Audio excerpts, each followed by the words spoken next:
le sujet de la conférence, de la question sociale à la question urbaine, vous pourriez, et vous demandez peut-être pourquoi un tel énoncé, qui laisse entendre que la seconde a succédé à la première, et cela au risque de fâcher ceux qui pensent que l'on assiste purement et simplement à un retour de la question sociale, c'est-à-dire les anticapitalistes stricto sensu de l'extrême gauche, plus ou moins trotskistes, mais c'est pas bien grave. Au risque quand même aussi de fâcher des gens qui pensent que l'on assiste non pas à un retour pur et simple de la question sociale, mais à sa métamorphose. Et vous voyez de qui je veux parler, bon, et qui se place dans une perspective plus social-démocrate, du moins dans son acception française, c'est-à-dire durkheimienne et solidariste, le solidarisme de Léon Bourgeois.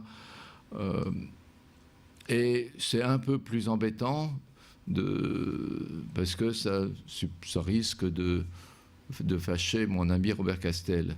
Mais c'est un petit jeu qu'on poursuit depuis 40 ans, puisqu'on est des amis de 40 ans, donc de plus de 30 ans, donc on peut continuer. Alors, pourquoi effectivement ce titre?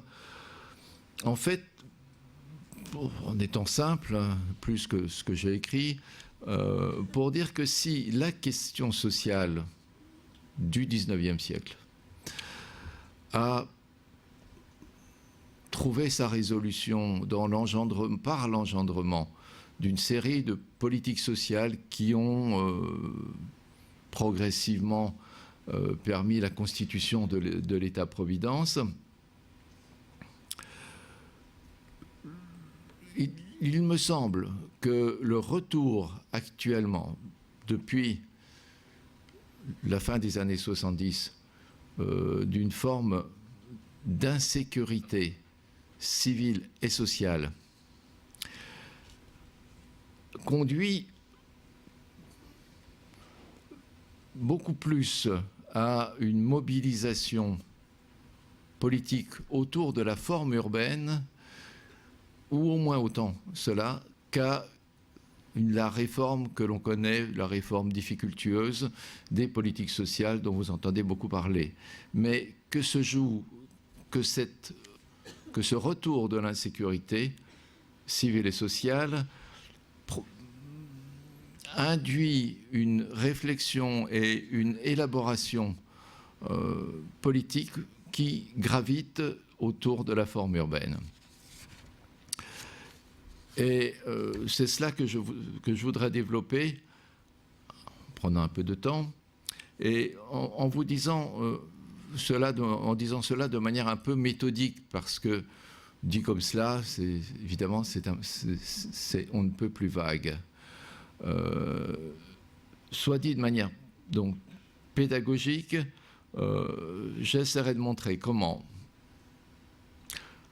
au XIXe siècle, on a une question sociale par rapport à laquelle la ville joue le rôle de révélateur purement et simplement.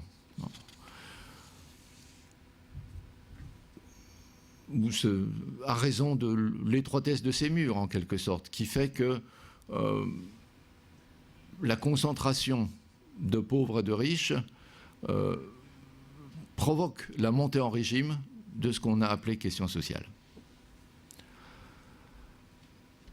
Deuxièmement, il y aura 4 points à chaque fois donc, qui se répondront et qui se répondront de manière contrastée.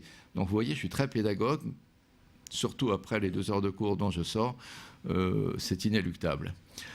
Mais ça peut aussi vous faciliter le suivi de mon petit discours. Deuxièmement, en deuxième lieu, que par rapport à cette question sociale émergente au milieu du XIXe siècle, on a, dans un premier temps, la tentative d'y apporter une solution urbaine, c'est-à-dire d'évacuer les pauvres. Et que c'est, troisièmement, à raison de cet échec seulement, à proportion de cet échec, que l'on s'est résolu à traiter l'insécurité civile et sociale comme telle, c'est-à-dire socialement. Mais aussi, et c'est le quatrième point, que l'on a assisté dans le droit prolongement des deux réponses apportées respectivement à l'insécurité civile et à l'insécurité sociale, mais je parlerai d'abord de l'insécurité sociale avant de parler de l'insécurité civile, peu importe. C'est dans le prolongement de ces solutions apportées respectivement à l'insécurité sociale et à l'insécurité civile que l'on a assisté, à partir de l'entre-deux-guerres, mais surtout dans les années 50, à la concrétisation urbaine de cette réponse sociale, de ces réponses sociales à la question sociale. Concrétisation à laquelle on peut donner le nom de cité sociale. Cité sociale, on parle plutôt de cité d'habitat social en France, mais le mot cité sociale est beaucoup plus utilisé dans les pays scandinaves, en particulier en Suède. Et c'est là qu'il a peut-être connu sa plus forte théorisation, et c'est pour l'essentiel à cette théorisation que je me référerai pour vous décrire ce que ce terme recouvre, à savoir quand même surtout cette idée qu'il faut construire une cité qui soit à l'opposé, qui permette d'éviter les maléfices de la ville, une cité qui soit une antiville, une cité dans laquelle les maux de la ville seraient bannis, exclus, impossibles, mais dont serait aussi banni l'esprit de la ville. C'était ça, la réponse à la question sociale. Et quand je parlerai de la question urbaine, c'est-à-dire de la réponse de ce question urbaine, par question urbaine, j'entends la manière dont l'insécurité civile et sociale qui réapparaît depuis le milieu des années 70 cette réapparition se produit en même temps, ou en tout cas dans un contexte urbain totalement différent, non plus cette ville concentrée, cette ville qui confrontait riches et pauvres, les mettait en situation d'affrontement, mais au contraire un contexte urbain qui est beaucoup plus placé sous le signe de la séparation. Et que c'est précisément à proportion de l'impossibilité d'apporter une réponse sociale à cette question d'insécurité civile et sociale, classique, à proportion de l'impossibilité d'y apporter une réponse, que l'on assistera à la montée en régime de l'urbain comme solution. En ce sens, je montrerai comment, par rapport à ces crises, ces émeutes, mais aussi cette insécurité qui concerne toute la société, on va dans un premier temps répondre avec des moyens classiques, ceux hérités des politiques sociales de l'État-providence. Bon. Et puis, dans un troisième temps, comment c'est à proportion de l'échec de ces solutions sociales classiques que l'on va recourir de plus en plus à une prise en compte de l'urbain dans le traitement de l'insécurité sociale, prise en compte des barrières, prise en compte de tout ce qui provoque une ghettoisation, etc. Et en même temps de l'insécurité civile, technique de dissuasion urbaine du crime et non plus de prévention sociale de la délinquance. Tout un déplacement qui va se faire sur fond d'un changement de paradigme, pour prendre un mot un peu pédant, c'est-à-dire un paradigme qui va consister à considérer non plus la société comme coupable, génératrice des maux dont souffre l'individu à proportion de sa vulnérabilité, mais d'un individu considéré comme responsable, au moins en partie, produit comme responsable par la passivité produite par les aides sociales qu'il reçoit, et d'un individu qui va être considéré sur le plan du crime comme mettant en jeu une liberté, une opportunité d'accomplir un délit à proportion de ce que l'espace urbain lui permet. Et c'est sur fond de ce paradigme que l'on peut dire néolibéral sans aucun risque de se tromper, que l'on voit, ce que l'on verra, ce sera dans le prolongement des politiques d'activation sociale, d'une part, de dissuasion urbaine du crime, d'activation sociale de la population ghettoisée, que l'on verra se concrétiser. Une formule qui est difficile à décrire, une forme de politique qui est ce que j'appelle une politique de société, en reprenant une formule de Foucault d'ailleurs, et qui consiste, à travers la notion de mixité, à concevoir la ville comme un lieu qui organise la concurrence, qui confronte les gens, qui les stimule ainsi. Et c'est cela que je voudrais vous montrer. Donc, d'une certaine manière, je vous ai déjà tout dit. Ce que je veux décrire, c'est un déplacement. C'est vous dire comment, passant d'une question à l'autre, on passe d'un système de pensée à un autre, c'est-à-dire que je veux procéder d'une manière qui ne sera ni critique, ni célébratrice, simplement donner à voir comment change une manière de penser, comment une manière de penser la société change à propos de la ville. Alors on commence. On commence par la question sociale, dont je vous ai dit, je vous répète, 4 points. Bon, premier point, comment émerge, qu'est-ce qu'a de spécifique cette question sociale au XIXe siècle? Bon, elle émerge c'est le moment où on parle de question sociale, où le mot apparaît. Le mot apparaît après 1848, après les fameuses émeutes de 1848 qui donnent lieu à la Deuxième République en France. Mais on voit bien que le mot question sociale est le résultat de cette irruption des pauvres dans l'enceinte de villes qui sont petites, relativement petites, et qui sont des villes qui détiennent la richesse, une richesse qui, d'une certaine manière, s'investit, qui a été rendue possible par ces murs. Les murs, c'était très pratique, parce que ça produisait une sécurité, à l'abri desquels on pouvait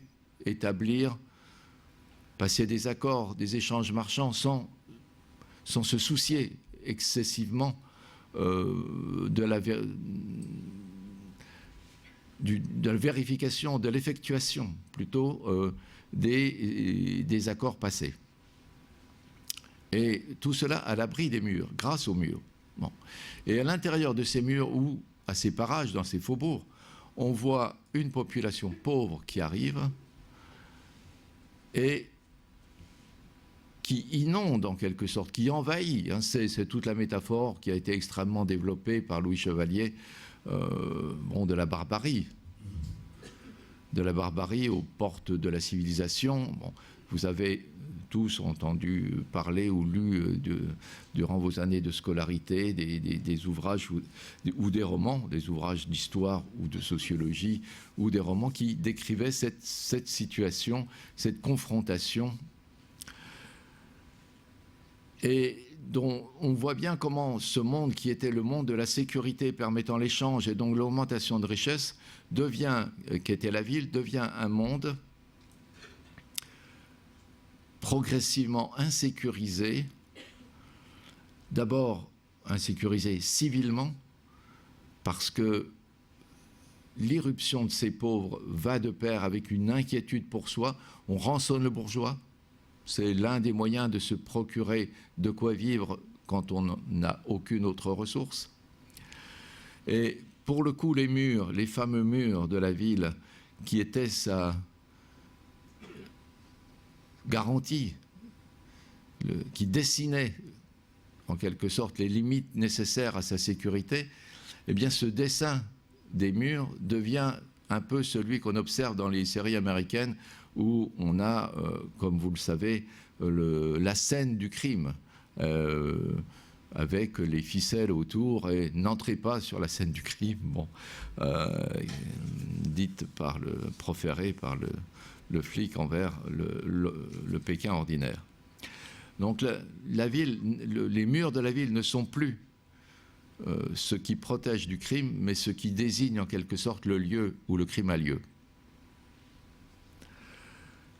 Insécurité sociale, au sens où la ville, ses artères, ses places, ses monuments, qui étaient des lieux par définition de rencontres paisibles, d'échanges civils et marchands, deviennent le théâtre de l'injustice sociale, le lieu où l'on défile, le lieu où l'on manifeste, où l'on proteste, le lieu où les propices à la protestation publique des pauvres, indignés par l'insolence de la richesse qui existe dans la ville et à laquelle ils sont confrontés avec leur fameux haillon Victor Hugolesque que vous connaissez bien.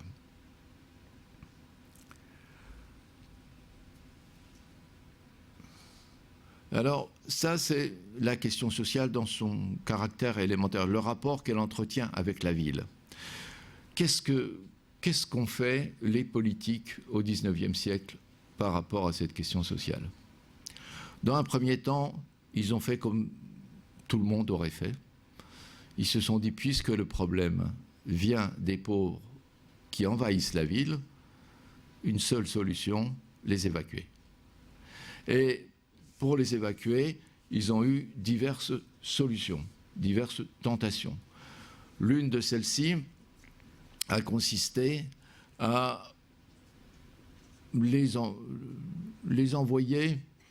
renvoyer d'où ils viennent, dans les campagnes. Bon, évidemment, ils avaient quitté ces campagnes parce qu'ils n'avaient pas de quoi manger. Eh bien, pour le coup, on s'est dit, on va les renvoyer dans les campagnes, mais dans des endroits, un, où ils auront de quoi manger, certes, mais deux, d'où ils ne pourront pas revenir sur la capitale ou sur des grandes villes, parce qu'ils n'auront de quoi manger qu'à condition d'y travailler. Cela s'appelait des colonies agricoles. Ces colonies agricoles, il y en a eu pas mal en France. Elles ont, quand vous vous promenez dans les Landes, c'est beau les Landes, il y a des jolis pins. Bon, pensez un instant aux paysans qui avaient fait irruption dans Paris et qu'on a renvoyés là-bas pour qu'ils défrichent ces marécages immondes et pleins de moustiques qu'étaient les Landes, qui vous permettent d'y aller en touriste paisible maintenant. Il y avait d'autres colonies où on pouvait envoyer, bien sûr, les pauvres. C'était les colonies nationales, l'Afrique, l'Algérie, que l'on venait de conquérir en 1830. Très utile. On a pu y envoyer des pauvres rebelles qui sont devenus des pieds noirs odieux. Formidable. On avait aussi, pour ceux qui étaient vraiment très turbulents, Louise Michel en particulier, après, au moment de la Commune, on avait la Nouvelle-Calédonie. Là, c'est aux antipodes. Bon. On s'est servi tout ça. Mais on pouvait aussi renvoyer les pauvres très près, tout simplement à la limite de Paris. Enfin, à la limite, pour l'époque, de Paris. Belleville, ça paraît loin, ça paraît pas loin. C'est dans Paris. Mais à l'époque, au moment de Haussmann, quand on a haussmannisé Paris, pour en faire comme ce musée magnifique qu'est cette ville. Je ne dis pas qu'Haussmann a travaillé uniquement pour en faire un lieu de musée et un lieu de sécurité. Mais enfin, il a gardé la plupart des classes sociales, sauf les emmerdeurs, les ouvriers, lesquels n'avaient pas de place dans cette ville, ont été exilés, en quelque sorte, à sa périphérie, à Belleville en particulier. Et d'ailleurs, la commune de Paris, s'est appelée, ou a été appelée par ses protagonistes, la revanche des exilés. Bon, l'exil n'était pas très loin, mais la revanche était très saignante.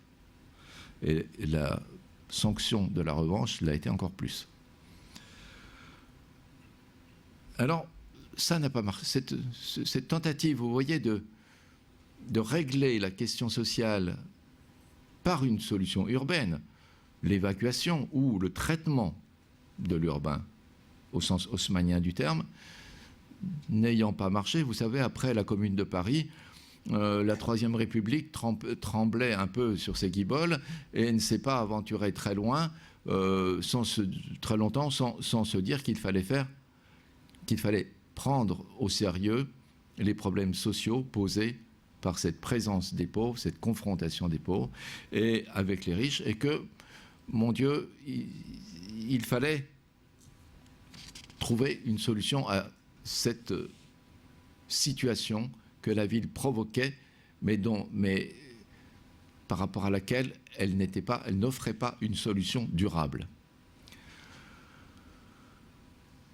Pour le coup, on a décidé, on a décidé dans tous les pays européens, avec un calendrier variable, mais qui commence la plupart du temps à la fin du XIXe siècle, et qui va s'épanouir, trouver son aboutissement, son épanouissement dans l'après-dernière guerre mondiale. On a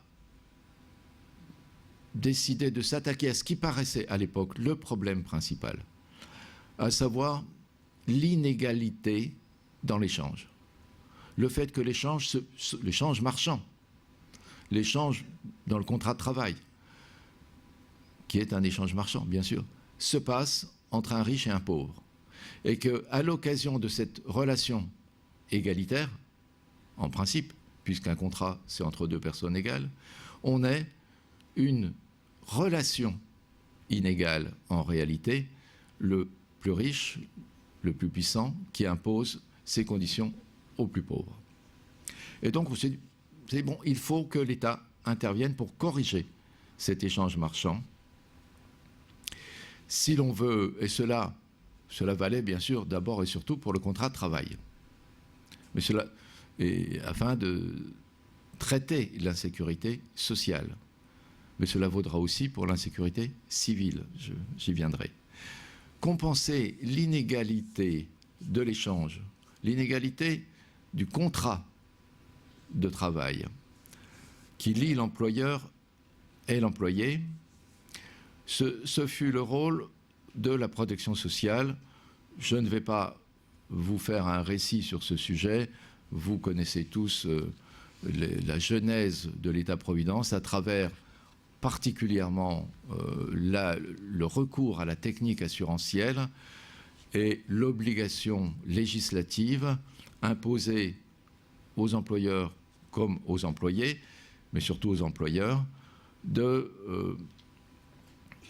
faire en sorte que les questions d'accident du travail, de maladie, le problème de la retraite, celui du chômage, puissent être résolus par la création d'un revenu de substitution lorsque quelqu'un en serait victime, lorsque un employé en serait victime.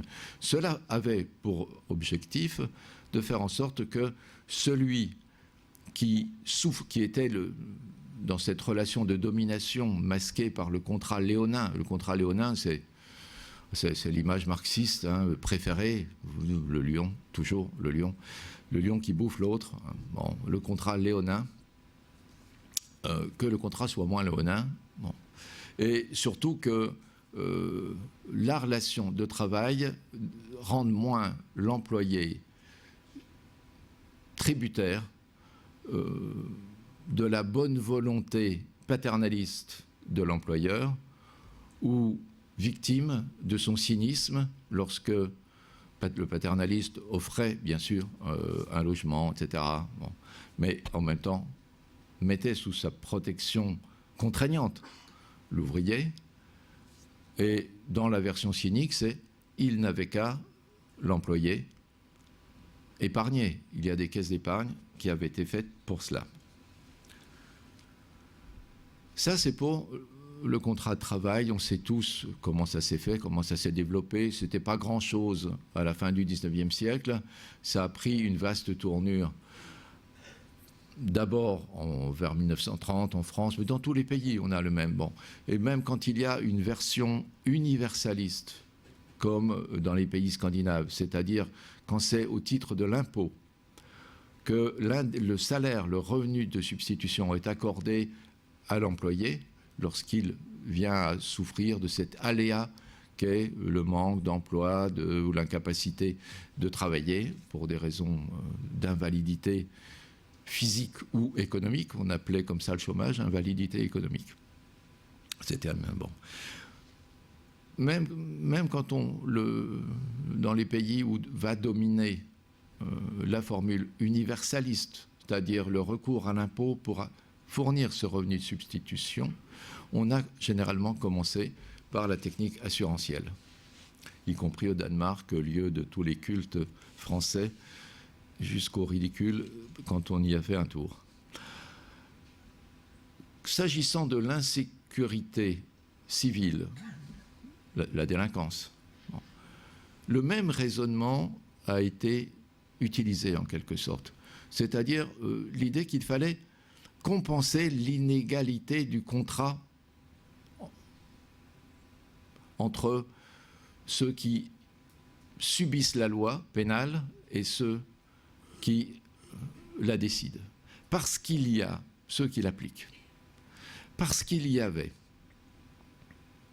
on le voyait bien, on le constatait bien, avec cette montée de la délinquance qui concernait surtout des catégories pauvres, des jeunes pauvres, il y avait ce que la criminologie naissante à la fin du XIXe siècle va constater, et une inégalité de même type que dans le contrat marchand. D'une certaine manière, ce contrat marchand repose sur l'idée vous faites tel délit, vous avez telle peine. Bon, ça marche quand on dispose des mêmes moyens pour faire face aux duretés de la vie. Mais quand on a le même cadre, les mêmes repères que les autres, quand on jouit des mêmes facilités. Bon. Mais quand on n'a pas ces facilités, expliquent les criminologues qui, partant de l'Italie, de Lombroso, d'Enrico Ferri, Garofalo, etc., vont s'attendrir progressivement en passant en Belgique, je me demande pourquoi, et tomber quand la criminologie va devenir l'affaire, je vous épargne les noms, mais Justin, Adolphe Prinz, bon, qui va être l'inventeur de la criminologie qui prendra effet. On a une correction, là encore, du contrat, puisqu'on va se dire, mais le délinquant, c'est quoi? C'est quelqu'un qui est surexposé au délit. C'est pas quelqu'un qui peut se dire, ah ben non, je ne dois pas faire ça parce que je prendrai tant d'années de prison. C'est quelqu'un qui est surexposé parce qu'il a certes une insuffisance psychique, mais qui est aggravée par une insuffisance de son milieu social. Eh bien, il faut que nous ayons par rapport aux délinquants actifs comme aux délinquants potentiels, la même attitude corrective, compensatrice, que celle que l'on a vis-à-vis du contrat d'emploi, du contrat marchand. Corriger cette situation, c'est-à-dire mettre en œuvre une prévention sociale de la délinquance qui a eu pour débouché les tribunaux pour enfants, la prolifération du travail social et tout ce que vous savez à ce sujet. Ça, ce sont les deux linéaments, hein, les deux lignes principales de la construction, de la résolution de la question sociale. D'un côté, on va protéger l'individu au nom de la société en cotisant tous pour que celui qui souffre d'un aléa, d'un préjudice, trouve une indemnité compensatoire. D'un autre côté, on va organiser la défense de la société contre l'individu qui le menace en prenant préventivement celui-là en charge, en compensant les insuffisances sociales de son milieu, ou les insuffisances de son milieu social, si vous préférez. Alors ces deux lignes, comme vous le voyez, elles ont pour principe la critique de l'échange marchand. L'idée qu'il faut la corriger, non pas la supprimer. Il ne s'agit pas de suivre les préceptes révolutionnaires. Il s'agit de corriger l'échange marchand suffisamment pour que cet échange ne donne pas lieu à un sentiment d'injustice qui justifierait les émeutes, les révoltes, ou qui laisserait pendante la grave question de l'insécurité individuelle, de l'insécurité civile. Si on poursuit ces deux lignes, on s'aperçoit qu'elles vont déboucher sur une solution plus globale à tous les maléfices dont la ville est l'origine depuis le début et que l'on n'avait pas pu traiter directement.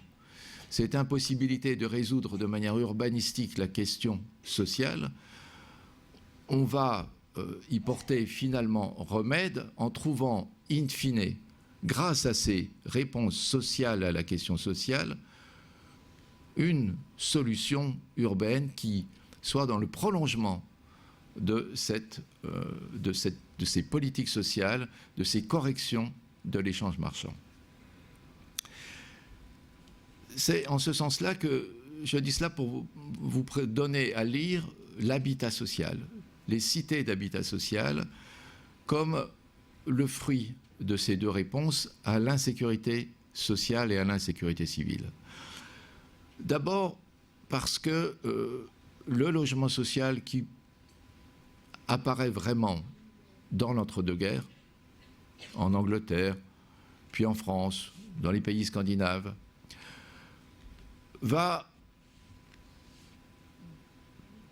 peut être décrit comme le fruit de la conjonction de ces deux lignes. D'une part, en effet, le logement social est, comme la protection sociale, un droit protecteur. On bénéficie d'un logement social pour ne pas être exposé aux propriétaires vautours, comme on appelait les propriétaires qui louaient des garnis à la classe ouvrière et qui les surexposaient à y laisser leur salaire. Donc il y a un caractère de protection sociale. Le logement social relève du droit protecteur, pour une part. Il va être présenté comme cela, pour une part. Mais il va aussi être présenté comme le prolongement de la criminologie, de la prévention sociale de la délinquance, dans la mesure où, et plus que de la délinquance, la prévention sociale de la maladie, de la délinquance, de tous les maux, par sa conception, par le fait qu'il va offrir un espace hygiénique, confortable,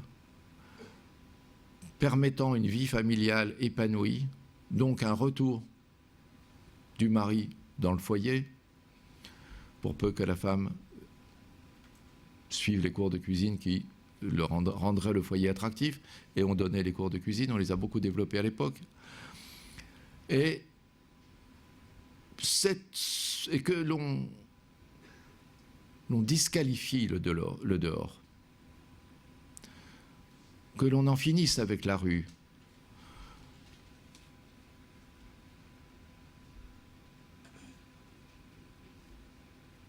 C'est, comment dire, la cité sociale prolonge les politiques sociales,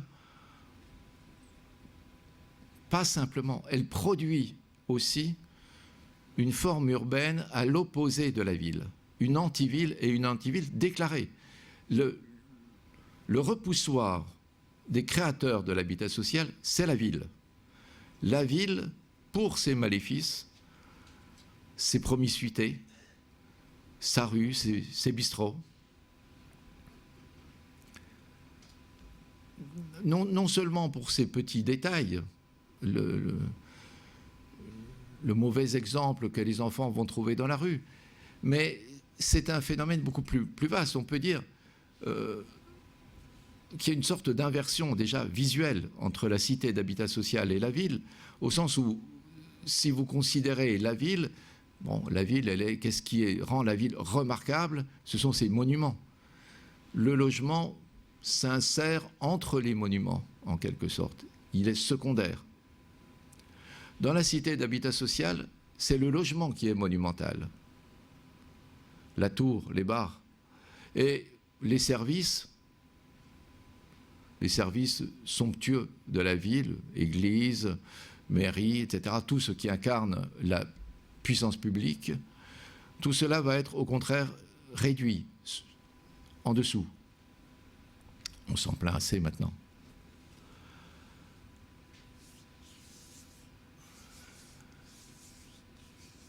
Et ça va plus loin.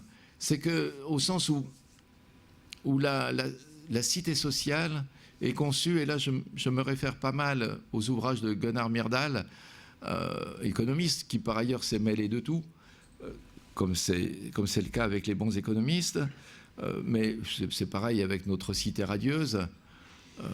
C'est l'idée qu'au fond, la cité sociale doit être un remède à l'individualisme que favorisent les villes.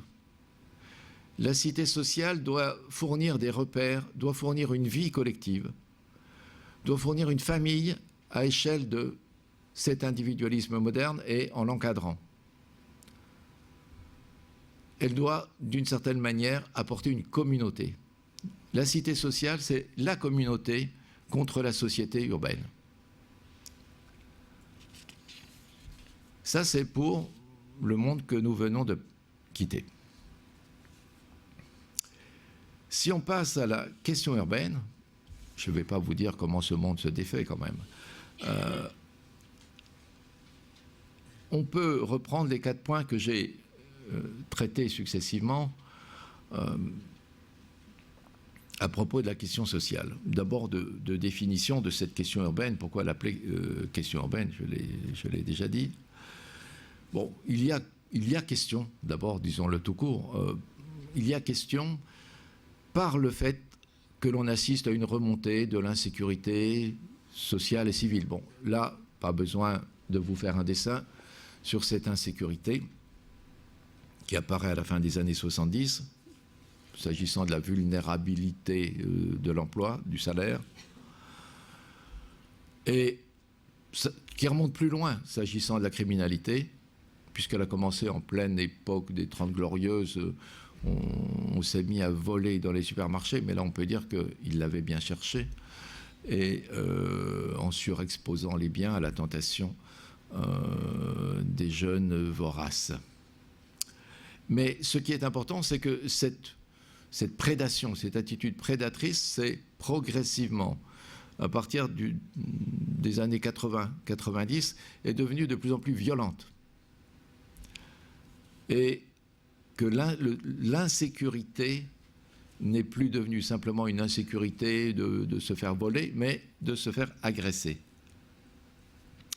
Ça, c'est l'aspect question. Pourquoi urbaine? Parce que cette insécurité se déploie dans un contexte où on assiste à une séparation croissante des classes sociales et non plus la confrontation, cette fois. On a une séparation, on a, comme vous le savez, ces cités d'habitat social qui ont été abandonnées par par leurs premiers habitants. Non pas qu'ils n'aient pas apprécié ces cités où on leur offrait le confort, l'hygiène, la vue sur la nature à travers des grandes baies vitrées. Bon, tout ça a été très bien. Ça leur a même donné envie de la même chose en plus, en mieux. L'étalement urbain n'est jamais que le prolongement des cités d'habitat social. Bon, puisque c'est agréable d'avoir de l'espace, pourquoi ne pas en avoir plus? Une pièce pour chaque membre de la famille et le jardin pour toute la famille. Le pavillon n'est qu'un logement HLM transporté au dehors de la ville, avec un avantage en plus. Et puis, comme vous le savez, ces départs ont été compensés par pour beaucoup par une population immigrée, parce qu'il y avait une vacance et qu'il fallait bien la remplir. Il fallait bien la remplir puisqu'il fallait bien montrer qu'on n'avait pas fait ça pour rien et qu'il y avait un retour sur investissement pour les partenaires privés de la puissance publique. Alors, ces immigrés qui habitaient dans des foyers de célibataires ont pu, à la faveur du regroupement familial et de l'allocation personnalisée au logement, mettre un pied dans la ville, en quelque sorte. Et ils n'étaient pas peu contents et peu fiers de pouvoir enfin sortir de la pénombre des foyers où ils étaient confinés pour avoir un logement, un vrai, avec leur famille. Ils avaient un pied dans la ville, mais ils y mettaient un pied dans le moment même où ils perdaient celui qu'ils avaient dans la vie active. Alors, les parents n'ont pas été mécontents, mais c'est les enfants qui ont vécu la contradiction qu'il y avait entre être là avec un logement, mais être là sans être là, sans avoir un ailleurs où exister socialement. Et cette contradiction est la source de toutes les émeutes que vous connaissez. Cette situation de séparation, cette logique de séparation, parce que, évidemment, chaque phénomène va aggraver l'autre. Plus les immigrés se retrouvent dans ces cités, plus leur présence va faire fuir ceux, petite classe moyenne qui y reste, et lesquels vont aller dans le pavillonnaire, dans l'étalement urbain, vont étaler encore plus le pavillonnaire. Je vous épargne la troisième vitesse, cela n'est pas de la ville à 3 vitesses, cela n'est pas important. Ce qui compte, c'est ce contexte urbain assez particulier. Bon, mais vous me direz, ok, c'est vrai, les immigrés, les enfants d'immigrés ont pâti tout particulièrement d'une difficulté d'accès à l'emploi durant les années 70, 80, surtout quand ils sont deuxième génération là. Bon, mais cette question de la vulnérabilité, de la désaffiliation, de la fragilisation du rapport à l'emploi ne concerne pas que, et c'est vrai, et la délinquance ne concerne pas que, évidemment, et c'est vrai, toute la société est concernée dans la mesure où cette remise en question de la société salariale, on va dire, produite par la globalisation, ne s'arrête pas, évidemment, ne reste pas confinée, ne se localise pas exclusivement dans les banlieues. Alors pourquoi se sont dit et se disent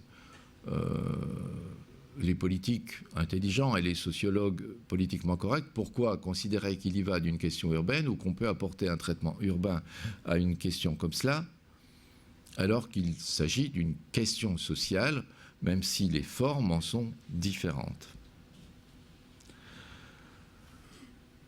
Et en conséquence de ce bon sens, Et cela a été particulièrement sensible en France, où on a eu une gauche qui est arrivée au pouvoir au moment, dans les années 80, au moment où cette question devenait sensible, cette question de la vulnérabilité sociale et de l'insécurité civile. Pourquoi répondre, pourquoi ne pas essayer de répondre à cette question qui n'est pas localisable, assignable à la seule question, à ce seul problème des banlieues? Pourquoi ne pas répondre socialement à cette question qui est quand même sociale sur le fond, qui trouve son origine dans le centre de la société, si on veut dire par là que c'est la faute au grand capital, hein? Bon. Alors c'est pour cela que dans un premier temps, c'est-à-dire les années 80, essentiellement les années 80 dans toute l'Europe, on a répondu à cette question, à cette insécurité civile et sociale à partir de solutions qui prolongeaient les politiques sociales antérieures. On les prolonge en recourant à une palette de solutions qui sont comme les déclinaisons des formules antérieures. La protection sociale du chômage apparaît limitée. Eh bien, on va faire des allocations de fin de droit pour que les gens qui sont en fin de droit ne soient pas exclus. Et comme le problème, c'est qu'il y ait des emplois pour les jeunes, eh bien, on va mettre les vieux, pas très vieux, en pré-retraite. Bon, ça, c'est une solution sociale qui consiste à utiliser les ressources antérieures, hein, à les dilater. Bon, ils les ont dilatées, si je vous donnais le détail, bon, c'est ennuyeux, mais en Hollande en particulier, ils ont recouru à la formule du handicap, en multipliant par 4 le nombre de handicapés en quelques années. C'était d'autant plus facile, d'autant plus tentant qu'il y avait une législation qui dispensait l'employeur de fournir une prime de licenciement ou de s'expliquer sur le licenciement d'un handicapé, lequel trouvait tout de suite une allocation pour handicapé de très bon niveau. Quand il perdait son emploi, il ne se plaignait pas et tout allait bien. Alors on a résolu pendant un moment, en Hollande comme cela, la question du chômage en recourant aux formules antérieures. Ou bien on a trouvé des formules qui prolongeaient, là encore, le principe de l'indemnisation passive, des formules de revenu minimum.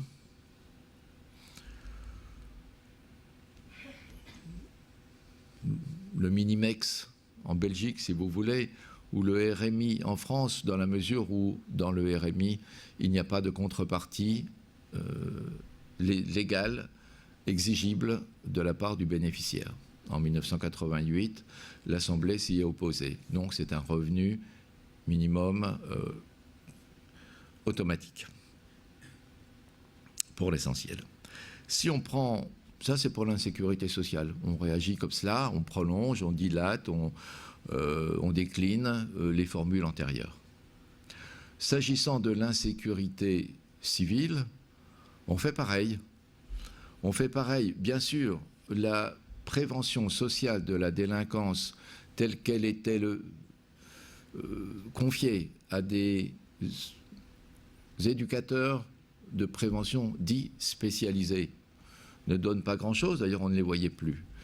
Ils avaient une peur bleue de cette jeunesse qu'ils voyaient apparaître dans les banlieues, qui étaient en bande et qui étaient assez réfractaires à leur discours psychologisant passablement ridicule. Bon, donc ils se repliaient et ils attendaient qu'on vienne les voir. Bon. Alors, pour le coup, on a des gens pleins de bonne volonté et disposant d'une envie d'apporter des solutions, qui se sont dit, bon, ben, la prévention sociale, il faut non pas la confier à une catégorie spécialisée, mais il faut en faire l'affaire de tous les services publics, ceux de l'éducation, ceux des hôpitaux, ceux des offices HLM. On va appeler ça conseil communaux de prévention de la délinquance, soit dit, pour rester en France. Hein. Mais les mêmes formules sont utilisées un peu partout, d'élargissement des responsabilités préventives en matière de sécurité civile pour la plupart des organismes ayant des fonctions sociales, au lieu qu'ils se rabattent sur la police en dernière instance pour la gérer. Occupez-vous-en tous. Bon, telle fut la solution dans les années 80, et elle paraissait aussi raisonnable que celle de créer une allocation de revenu minimum pour ceux qui se trouvaient, surtout s'il était d'insertion, pour ceux qui se trouvaient sans emploi, durablement. Mais vous voyez, dans les deux cas, on reste fidèle à une lecture de l'insécurité qui attribue la cause de celle-ci aux inégalités sociales en tant qu'elle fausserait l'égalité supposée de la relation contractuelle, et que ces inégalités appelleraient compensation si l'on veut que le contrat soit crédible. Et cela, on le fait en apportant une compensation passive dans le cas de la perte d'emploi, ou une compensation active dans le cas de la délinquance, de la perte des repères sociaux, etc. C'est toujours le principe de la compensation des défauts de la société, qui est la philosophie qui sous-tend, et vous me direz, mais il n'y en a pas d'autres. Mais si. Il y en a une autre. Une autre qui apparaît dans les années 90 à proportion du constat d'échec de cette reprise, de ce prolongement, de cette dilatation des formules antérieures de réponse à la question sociale. On va s'orienter de plus en plus vers des formules centrées sur la dimension urbaine de la question de l'insécurité civile et sociale. Mais on va s'orienter vers cette dimension urbaine d'un traitement de l'insécurité civile et sociale à proportion d'un changement de paradigme quant à la compréhension des causes de l'insécurité sociale et civile. Changement de paradigme qui consiste tout simplement à décider que s'il y a absence d'emploi,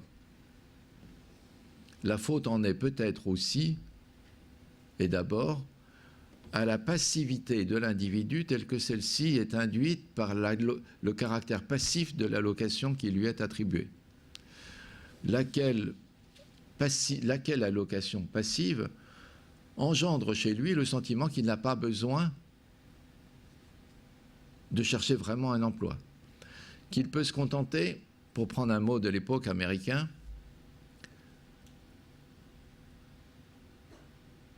Laurence Mead, qui disait les gens qui ont une allocation sociale substitutive de l'emploi qu'ils ne trouvent pas cherchent bien sûr de l'emploi, mais ils font du job shopping et pas du job seeking.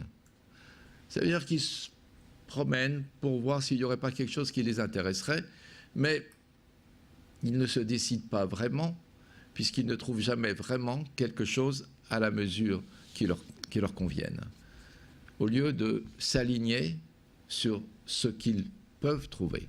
Le job seeking, une recherche effective. Ça, c'est le raisonnement dont je vous parle. Et le même raisonnement consistant à attribuer à l'individu la responsabilité de l'insécurité va se déployer dans le domaine civil.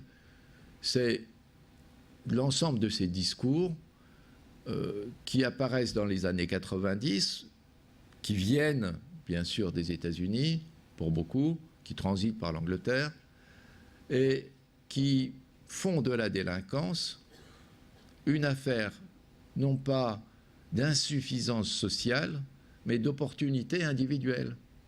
Ce n'est pas parce que je suis socialement insuffisant que je délinque, mais parce que je m'aperçois que je peux prendre quelque chose sans trop risquer de me faire voir. Et c'est à travers cet accent mis sur la responsabilité de l'individu dans l'insécurité sociale et civile que l'on assiste à une prise en compte croissante de l'urbain et des attitudes qu'il faut induire chez l'individu à partir d'un traitement de l'urbain si l'on veut résoudre les problèmes de la société. Bah, qu'est-ce qu'il fait ce truc? Il se casse la gueule là. Oh. Bon. Il y a toujours un moment où ça déconne, ces trucs-là. Hein, le design immobilier. Bon, vous n'avez pas quelque chose là-bas, là, les spécialistes? Oui, oui, il arrive. Bon, c'est bien. Bon, non, mais je peux le tenir à la main, hein, c'est pas grave. Non, non, non, enfin, à la limite, je peux le tenir, mais c'est vrai que j'aime mieux ne pas le tenir. Qu'est-ce que... Bon, parfait, génial. Merci. Alors, si on prend ce paradigme de la néolibéral, bon, de la responsabilité individuelle dans le domaine de la lutte contre l'insécurité sociale, on voit apparaître partout des formules d'activation négatives ou positives, négatives et positives de la recherche d'emploi. Bon. Négative par la menace de diminuer ou de supprimer l'allocation pour ceux qui ne trouvent pas d'emploi dans la mesure où cela signifie qu'ils ne font pas tout ce qu'il faut pour les trouver. Positive par la stimulation en termes de majoration de revenus qui va être de plus en plus utilisée pour amener à l'emploi des gens qui ne rencontrent que des boulots à temps partiel ou des boulots de courte durée ou des boulots mal payés. Activation positive, ça veut dire majoration du revenu. Vous travaillez, donc on va vous donner plus. Non pas travailler plus pour gagner plus, mais travailler un peu pour gagner plus. C'est plus malin quand même, si on veut que les gens travaillent. Et c'est ce qui s'est passé en Angleterre, c'est ce qui s'est passé en Hollande, c'est ce qui se passe en Allemagne, etc. C'est ce qui se passe partout. C'est ce qu'on a essayé de faire en France avec la prime pour l'emploi, mais évidemment on a raté, mais on rate tout. Bon. Alors ce principe de stimulation a un intérêt énorme si on considère la question, le caractère urbain. Parce que c'est à travers le déploiement de cette formule d'activation que l'on assiste à une prise en compte de l'effet ghetto. Car qu'est-ce que c'est qu'un ghetto, sinon un endroit où ce qui marche ailleurs ne marche pas, parce qu'une autre logique est à l'œuvre là. Et une logique qui annihile les effets qui marchent ailleurs, de ce qui marche ailleurs. Soit dit plus simplement, tant qu'on attribue des allocations de type universel, vous êtes en fin de droit, vous avez donc droit à ceci, cela. On peut se permettre d'ignorer officiellement la répartition sociale, spatiale, pardon, de l'inégalité par rapport à l'accès à l'emploi. À partir du moment où l'on active, selon cette philosophie néolibérale, les gens dans la recherche d'emploi, par ce jeu de sanctions et de récompenses, on ne peut pas ne pas voir l'effet inégal de ce procédé selon les lieux. Donc l'existence de barrières visibles ou invisibles qui séparent les habitants de certaines zones des lieux d'emploi.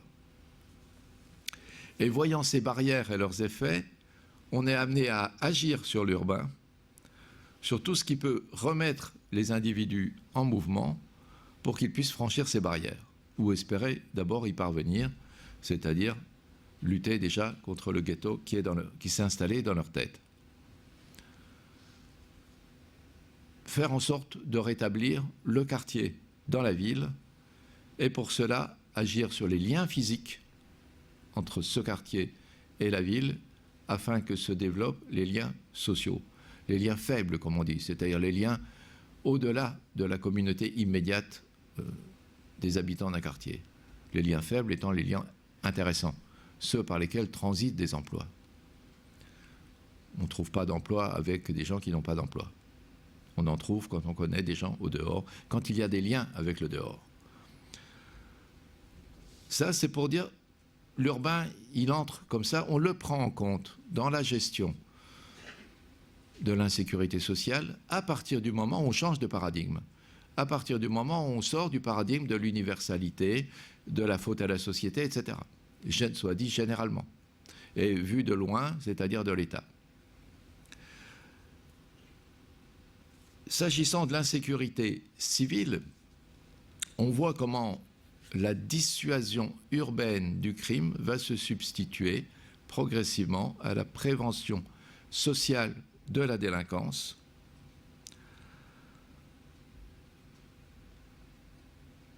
Tant qu'on pense que la délinquance est une affaire de milieu social, on n'agit pas sur les lieux. On ne se préoccupe pas des lieux. On se dit, ce petit, il est victime d'un mauvais milieu social. On va corriger ce milieu social ou on va l'extraire de ce milieu social. Bon, mais on ne travaille pas sur le lieu en tant que ce lieu serait propice à la tentation, à l'opportunité, offrirait des opportunités au délit. Alors on dit crime, ça fait plus grave. Bon.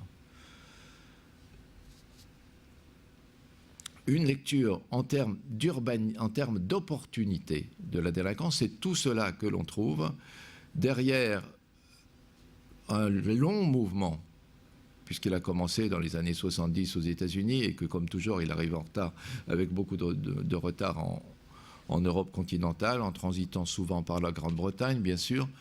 Mais ce mouvement de transformation de l'espace urbain pour le rendre capable de dissuader, efficace pour dissuader les individus de commettre des crimes, parce que les opportunités vont diminuer. Ils vont diminuer pour tout un tas de raisons. Bon, il y a des raisons faciles à voir, c'est quand on met des technologies de surveillance, si je puis dire, de type caméra. Bon, la Grande-Bretagne en a 5 millions, elle en vend dans le monde entier. Ça, c'est une chose. Mais c'est une transformation de l'urbain qui va bien au-delà de l'installation de quelques caméras. C'est une transformation de l'urbain qui vise déjà à agir sur le quartier, au sens de créer un quartier qui soit identifiable par ses habitants, parce qu'il aura quelque chose de particulier, mais qu'il ne sera pas monotone dans son bâti, à agir sur le bâtiment, tout court, au sens de concevoir celui-ci de telle manière qu'il y ait une distinction très nette entre les espaces privés et les espaces publics. Et cela donne en France ce qu'on appelle la résidentialisation, laquelle résidentialisation, vous savez, ça consiste à construire un mur autour d'un ou deux bâtiments et à privatiser en quelque sorte l'espace autour de ces bâtiments pour le rendre plus facile à surveiller, plus naturel à surveiller par ses habitants. Ça consiste à agir sur le design urbain, du mobilier urbain. Ces fauteuils dans lesquels on ne peut pas s'allonger, sur lesquels on ne peut pas s'allonger dans le métro, mais seulement s'asseoir et pas très longtemps. Et dernier en date de cette dissuasion du crime ou des comportements antisociaux, pour parler, soit dit pour parler comme les Anglais, celui dont on m'a fait parler, c'est comme ça que j'ai appris que ça existait, c'est ce qu'il y a de bien avec les journalistes, c'est qu'ils vous apprennent ce que vous ne savez pas, sur ces gadgets, des bruiteurs, créateurs d'anxiété, parce que diffusant des ultrasons, des bruits angoissants, perceptibles seulement par les moins de 25 ans, quand ils n'ont pas déjà, toutefois, les oreilles bousillées par les baladeurs, et qui, lorsqu'ils sont installés dans un endroit, par exemple un hall d'immeuble où ils ont tendance à scotcher les murs et à emmerder le passant qui veut remonter chez lui, ah ça, les offices HLM sont en train de se jeter dessus. Bon. Vous voyez, la dissuasion urbaine du crime a un caractère folklorique, mais elle correspond à une vision d'ensemble, et elle n'est pas que technique. Elle est essentielle. Elle agit pas simplement pour dissuader les individus, elle agit aussi pour responsabiliser collectivement les habitants, pour les rendre civiquement responsables de la sécurité de leur quartier, de leur immeuble.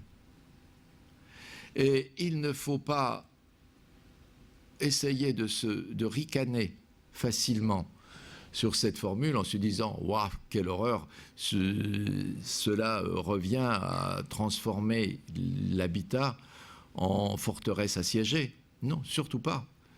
La formule des gated communities, la formule des murs avec des gardiens à l'entrée n'est pas positive en ce sens-là, est jugée négative par tous ces protagonistes de la dissuasion urbaine du crime, parce qu'elle déresponsabilise les habitants en transférant la charge de la surveillance sur un personnel spécialisé et en générant un sentiment d'insécurité dans le regard de celui qui observe ces résidences entourées de murs avec barbelés, etc.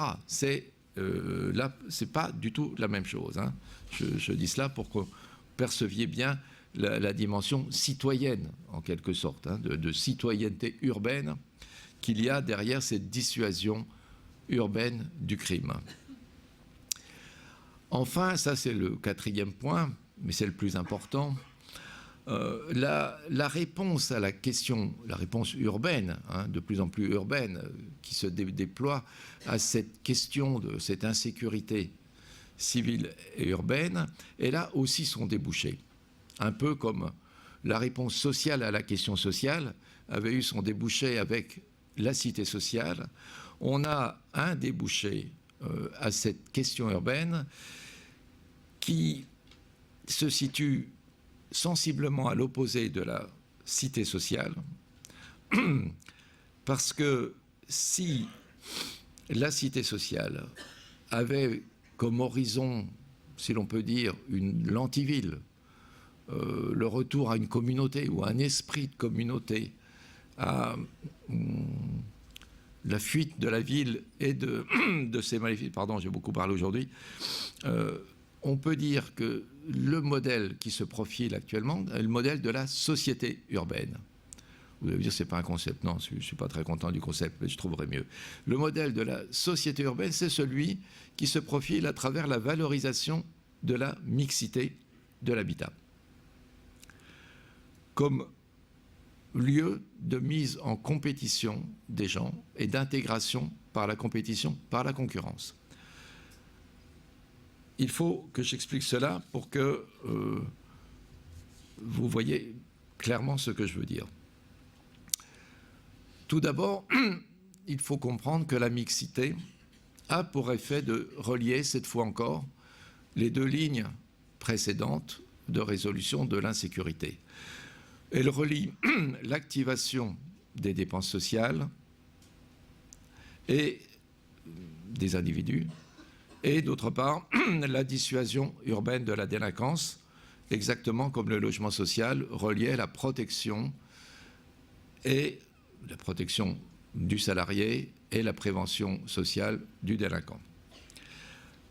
Pourquoi ? Parce que rien ne stimule plus un individu que de voir autour de lui des gens qui réalisent leurs rêves, qui accèdent à la propriété, etc. Bon, surtout s'ils sont tout près. Ça, c'est l'effet de la mixité. La mixité a à voir avec l'activation. C'est possible. Il faut mettre à côté des gens qui vivent dans la merde des gens qui en sortent. Même s'ils n'ont pas envie, ça ne fait rien. Ça sera bon pour les autres et ça sera bon pour tout le monde. C'est une doctrine très forte. Et rien ne vaut mieux pour la sécurité d'un quartier que la présence d'un pourcentage important de propriétaires. Pourcentage convenable. Il faut au moins 10%.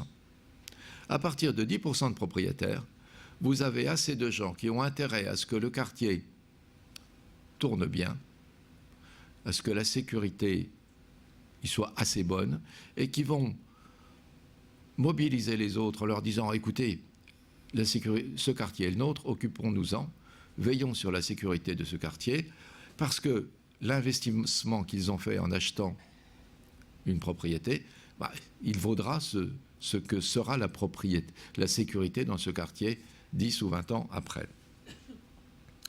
Mais surtout, la mixité est conçue comme un stimulateur de la concurrence entre les individus. Pour que vous compreniez cela, il faut que vous compariez, que vous acceptiez de comparer un peu ce qu'est la mixité actuelle, telle qu'elle est valorisée, explicitée, avec la mixité telle qu'elle était pensée dans le cadre de la cité sociale. Dans le cadre de la cité sociale, quand on parlait de mixité, c'était pour dire qu'il ne fallait pas accorder d'importance aux différences de classe entre les individus. L'habitat social, HLM veut dire habitation à loyer modéré. Une habitation faite, théoriquement, pour loger tout le monde, de l'OS à l'ingénieur. C'est d'ailleurs l'un des problèmes qu'on a avec les HLM. Pas les ingénieurs, mais le fait que c'est pour tout le monde. En ce moment. L'homme moyen, c'est l'homme statistiquement moyen qui est pris en compte lorsqu'on construit les HLM. Habitation loyer modéré ne veut pas dire habitat pour les pauvres. Mais ça veut dire un type d'habitat, un même type d'habitat, ça veut dire qu'un même type d'habitat, peut englober des classes différentes. On peut appartenir à des classes différentes et vivre dans le même type d'habitat. Autrement dit, on peut faire prévaloir le semblable sur les inégalités et ainsi réduire leur rôle, ou plutôt laisser leur rôle positif jouer en quelque sorte par l'effet de la proximité, mais le rôle positif d'entraînement, par la vie associative. Bon, vous savez tout ce que l'on peut dire à ce sujet, tout ce qui a été dit à ce sujet. Vous ne le savez pas, mais je ne vais pas vous faire un cours parce que j'en ai fait un aujourd'hui. Bon. Ce qui se passe avec la mixité actuelle, telle qu'elle est conçue, c'est non pas l'idée d'un même habitat englobant des classes sociales différentes, même s'il y avait un certain nombre de variétés, je vais le casser celui-là, même s'il y avait des variations dans le type, un certain nombre de variations dans le type des HLM, mais c'est l'idée qu'il faut décliner de manière très forte les différents types d'habitat, que la mixité de l'habitat va de pair avec un arc de variation très élargi des types d'habitat. Et que l'on doit avoir, d'un côté de l'arc, le logement social résidualisé. Résidualisé, le mot a été inventé en Angleterre, la résidualisation du logement social, lorsque Margaret Thatcher a décidé de vendre à tous ceux qui pouvaient l'acheter, et pour pas cher, les logements sociaux. Et il y en avait beaucoup en Angleterre. Il y en a toujours beaucoup d'ailleurs. Mais de vendre à tous ceux qui peuvent l'acheter. D'ailleurs, beaucoup ont été achetés, les plus intéressants. Bon. Mais pour le coup, le logement social a pris la signification de logement pour les pauvres, ceux qui ne peuvent pas acheter. Bon. Puisque n'ont pas été achetés que les public housing, disons, les plus mal placés, les moins intéressants, etc. Et que on invente une gamme très large de logements, que l'on va dire intermédiaires, puis d'accession à la propriété, etc., et que l'on va faire voisiner. Mais on met l'accent sur ces deux aspects, résidualisation du logement social, accession à la propriété. C'est très sensible avec le gouvernement actuel. Autrement dit, vous voyez comment la mixité est au service de la concurrence organisée par le paysage urbain. On lutte contre l'exclusion, mais c'est très important dans le cadre de la concurrence, puisque si des gens sont exclus, ils ne sont pas dans la concurrence, donc la concurrence y perd, donc il faut lutter contre l'exclusion. Mais si on veut que les gens soient en concurrence, il faut qu'il y ait des inégalités visibles, stimulantes. Il faut qu'elles soient proches l'une des autres, les unes des autres, pour que l'effet de rivalité fonctionne. Et que l'on voit dans le type d'habitat la récompense d'un investissement dans le travail de chacun. Je vais conclure, rassurez-vous. On voit bien, enfin vous voyez bien peut-être, vous voyez un petit peu peut-être, mieux ce qui s'est produit à l'occasion de ce que j'appelle déplacement de la question sociale vers la question urbaine. On a quitté un mode de pensée selon lequel tous les problèmes renvoyaient à un vice de construction de la société. Il y avait comme un vice au départ. Et à la nécessité de corriger ce vice d'origine, de le compenser, au moins. On a quitté ce mode de pensée pour un autre où le problème, ce n'est pas tant l'injustice constitutive de la société qui fait problème, mais son manque d'être, son déficit d'être, son déficit d'existence. C'est un manque de société qui justifie la lutte contre la relégation, les gens en sont exclus, il faut faire quelque chose, contre l'insécurité, il faut se mobiliser et la ville, le traitement urbain est là pour cela, et la mixité.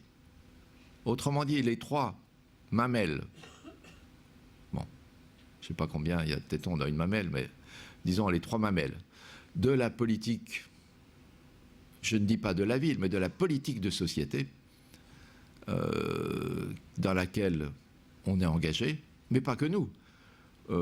Toute l'Europe est engagée, au moins dans cette politique, dans une politique de société, on les voit très clairement. L'insécurité sociale avec l'insistance sur l'effet ghetto, l'insécurité avec l'insistance sur le rôle de l'espace dans la dissuasion du crime et dans la mobilisation civique des individus, et la mixité dans la dynamique, dans la construction d'une dynamique qui va faire que les gens voisineront tout en rivalisant positivement. Cela produira de la cohésion sociale et une compétitivité globale. Vous voyez, on n'accuse plus la société, on la réclame, hein. On en veut plus.